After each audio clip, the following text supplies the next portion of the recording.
బులెటిన్లో breaking news. తదుపరి Maharashtra CM ఎవరు అనే ఉత్కంఠకి ఇప్పుడు తెరపడింది. దేవేంద్ర ఫడ్నవీస్ పేరును అధికారికంగా ప్రకటించేశారు మహారాష్ట్ర బీజేపీ చీఫ్ చంద్రశేఖర్ బవాంకులే. అయితే బీజేపీ కోర్ గ్రూప్ సమావేశంలో ఈ మేరకు నిర్ణయాన్ని తీసుకున్నారు. అనంతరం బీజేఎల్పీ సమావేశంలో శాసనసభాపక్ష నేతగా అధికారికంగా ఎన్నుకోబోతున్నారు ఎమ్మెల్యేలు. రేపు ముఖ్యమంత్రి దేవేంద్ర ఫడ్నవీస్ తో పాటు ఇద్దరు ఉప ముఖ్యమంత్రుల ప్రమాణ స్వీకారం కూడా ఉండబోతోంది. ఇక ముంబై ఆజాద్ మైదానంలో సీఎం కొత్త మంత్రివర్గం ప్రమాణ స్వీకారం చేయబోతున్నారు.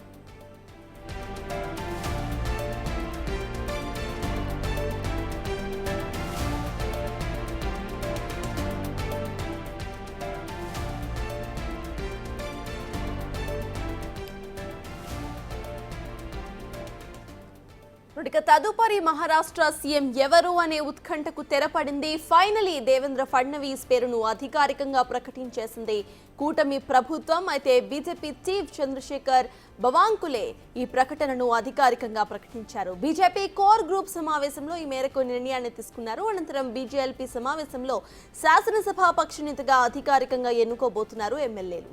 రేపు ముఖ్యమంత్రి దేవేంద్ర ఫడ్నవీస్ తో పాటు ఇద్దరు ఉప ముఖ్యమంత్రుల ప్రమాణ స్వీకారం కూడా ఉండబోతోంది.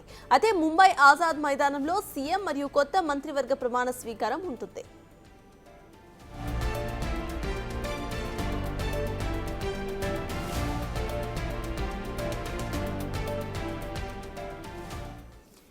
ఫైనలీ మహారాష్ట్ర సీఎం ఎవరు అనే ఉత్కంఠకు తెరపడిందని అనుకోవచ్చు. దేవేంద్ర ఫడ్నవీస్ పేరును అధికారికంగా ప్రకటించేసింది కూటమి ప్రభుత్వం. ఇక ఇదే అంశంపై పూర్తి డీటెయిల్స్ ను మా ప్రతినిధి శివ అందిస్తారు. శివ, చెప్పండి, రేపు ఇటు ప్రమాణ స్వీకారం చేయబోతున్నారు దేవేంద్ర ఫడ్నవీస్, అసలు అప్డేట్స్ ఏంటి? రైట్ సటాజ్, ఎట్టకేలకు 11 రోజుల ఉత్కంఠకు తెరపడింది. మహారాష్ట్ర సీఎం పీఠం ఎవరికి దక్కబోతుందనే దానిపై కొద్దిసేపటి క్రితమే బీజేపీ సమావేశంలో, అంటే మహాయుతి సమావేశం, మరోవైపు బీజేపీ శాసనసభ పక్ష సమావేశంలో దేవేంద్ర ఫడ్నవీస్ను ఏకగ్రీవంగా ప్రకటించారు. దేవేంద్ర ఫడ్నవీస్ రేపు ప్రమాణ స్వీకారం చేయబోతున్నారు.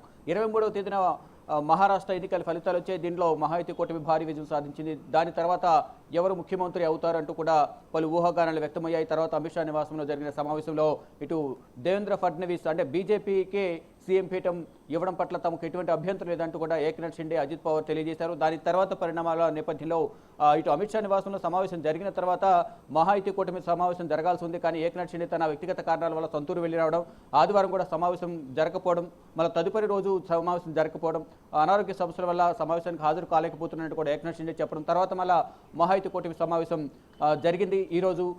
అయితే ఈ సమావేశంలో ప్రధానంగా ఇది కేంద్ర పరిశీలకులుగా కేంద్ర ఆర్థిక శాఖ మంత్రి నిర్మలా సీతారామన్, మరోవైపు గుజరాత్ మాజీ సీఎం విజయ్ రూపానీ ఇద్దరు కూడా ఈ సమావేశంలో పాల్గొన్నారు. సమావేశంలో కీలక నిర్ణయాలు తీసుకున్నారు. మహారాష్ట్ర ముఖ్యమంత్రిగా ఇటు దేవేంద్ర ఫడ్నవీస్ను దాదాపు ఖరారు చేసినట్టుగా ప్రకటించారు. తర్వాత శాసనసభ పక్ష సమావేశంలో ఇటు బీజేపీ చీఫ్ మహారాష్ట్ర బీజేపీ అధ్యక్షులు ప్రకటన చేశారు. దేవేంద్ర ఫడ్నవీస్ను అధికారికంగా ప్రకటిస్తున్నట్టు తెలిపారు. తర్వాత ఇటు బీజేపీ ఎమ్మెల్యేలు ఒక్కొక్కరు తమ మద్దతు ఏదైతే అధికారికంగా ప్రకటన విడుదల చేశారో మహారాష్ట్ర బీజేపీ చీఫ్, ఆ ప్రకటనను మేము మద్దతు తెలుపుతున్నాము, దేవేంద్ర ఫడ్నవీస్ ముఖ్యమంత్రిగా ఉండడం మాకు ఎటువంటి ఇబ్బంది లేదంటూ కూడా అందరూ కూడా మద్దతు తెలియజేశారు. ఇక ఈరోజు మధ్యాహ్నం అంటే 3:30 మహారాష్ట్ర గవర్నర్ను కలిసి సిపి రాధాకృష్ణన్ కలిసి రేపు అంటే ప్రభుత్వాన్ని ఏర్పాటు చేయడానికి ఆహ్వానం పలకాల్సిందిగా మెమరాండం సమర్పించబోతున్నారు, ఆహ్వానం పలకాల్సిందిగా కోరబోతున్నారు. తర్వాత రేపు ఆజాద్ మైదానంలో మహారాష్ట్ర నూతన ముఖ్యమంత్రిగా దేవేంద్ర ఫడ్నవీస్ ప్రమాణ స్వీకారం చేయబోతున్నారు. అంటే ఈ 11 రోజుల ఉత్కంఠకు తెరపడిన నేపథ్యంలో బీజేపీ సంబరాలు చేసుకుంటుంది. ఇటు ఫడ్నవీస్ వర్గం ఫడ్నవీస్ నివాసం వద్ద, ఇటు బీజేపీ కార్యాలయం వద్ద కూడా సంబరాలు చేసుకుంటున్నారు. మరి ముఖ్యంగా దేవేంద్ర ఫడ్నవీస్ వర్గం అంతా కూడా ఎంతో ఉత్కంఠగా ఎదురు చూస్తూ ఉంది.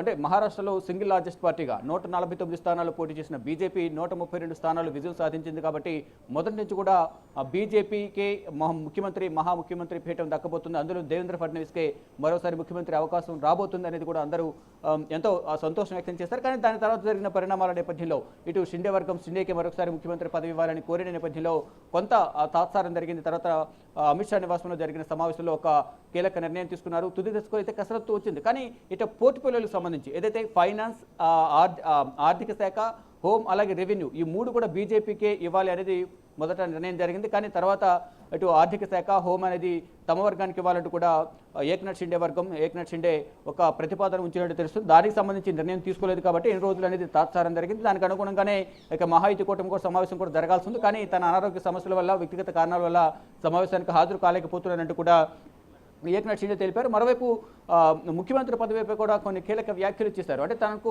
ఏదైతే ఇటు శివసేన నుంచి విడిపోయిన తర్వాత తన వర్గం ఎమ్మెల్యేలతో వచ్చి బీజేపీలో కలవడం, తనను ముఖ్యమంత్రి చేయడం నేను కలలో కూడా అనుకోలేదు. నన్ను ముఖ్యమంత్రి చేసినందుకు ప్రధాని నరేంద్ర మోడీకి కృతజ్ఞతలు తెలుపుతున్నానని తెలిపారు. మరోవైపు తదుపరి ముఖ్యమంత్రి ఎవరనేది అమిత్ షా అలాగే ప్రధాని నరేంద్ర మోడీ నిర్ణయం తీసుకుంటారని కూడా ఏక్నాథ్ షిండే తెలిపారు. ఇక ఎట్టకేలకు మొత్తంగా చూసుకుంటే మహారాష్ట్ర సీఎం పీఠం అనేది బీజేపీకి, అందులో దేవేంద్ర ఫడ్నవీస్ సీఎం పీఠంపై కూర్చోబోతున్నారు. రేపు ఆజాద్ మైదానంలో ప్రమాణ స్వీకారం జరగబోతుంది. ఈ ప్రమాణ స్వీకార కార్యక్రమానికి ప్రధాని నరేంద్ర మోడీతో పాటు కేంద్ర హోంమంత్రి అమిత్ షా, ఇతర కేంద్ర మంత్రులు, ఇటు బీజేపీ పాలిత రాష్ట్రాల ముఖ్యమంత్రులు, ఎన్డీఏ కూటమి ముఖ్యమంత్రులందరూ కూడా ఈ సమావేశానికి హాజరు కాబోతున్నారు. 2 రోజుల క్రితమే మహారాష్ట్ర బీజేపీ చీఫ్ ఈ ఆజాద్ మైదానంలో ప్రమాణ స్వీకారానికి సంబంధించిన ఏర్పాట్లు పరిశీలించారు. నిన్న మొత్తం 3 పార్టీలు, ఇటు ఎన్సీపీ, శివసేన, బీజేపీకి సంబంధించిన కీలక నేతలందరూ కూడా ప్రమాణ స్వీకార ఏర్పాట్లను దగ్గర ఉండి పర్యవేక్షించారు.